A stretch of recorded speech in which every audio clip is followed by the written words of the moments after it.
किसी भी व्यक्ति को कभी अहंकार नहीं करना चाहिए, क्योंकि जो अहंकारी व्यक्ति होता है वो हमेशा सफल नहीं हो पाता।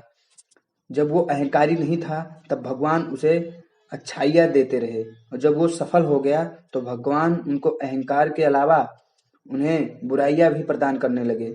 उनके अंदर असफल होने की भावना आने लगी। तो इस प्रकार कभी भी अहंकार नहीं करना चाहिए। कहते हैं, गंगा किनारे बने एक आश्रम में महर्षि मुदगल अपने अनेक शिष्यों को शिक्षा प्रदान किया करते थे। उन दिनों वहां मात्र 2 शिष्य विद्याध्ययन कर रहे थे।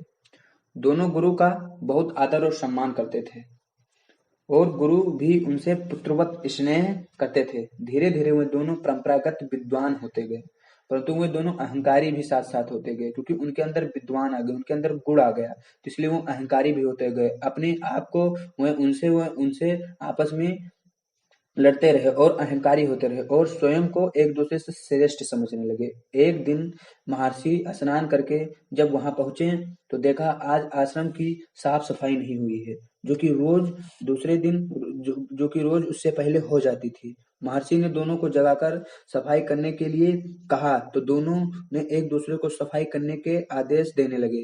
कहने लगा, तू करेगा, मतलब तू कर, हम बाद में करेंगे। दोनों ने एक दूसरे से कहा कि मैं तुमसे श्रेष्ठ हूँ, और उसने कहा मैं तुमसे श्रेष्ठ हूँ।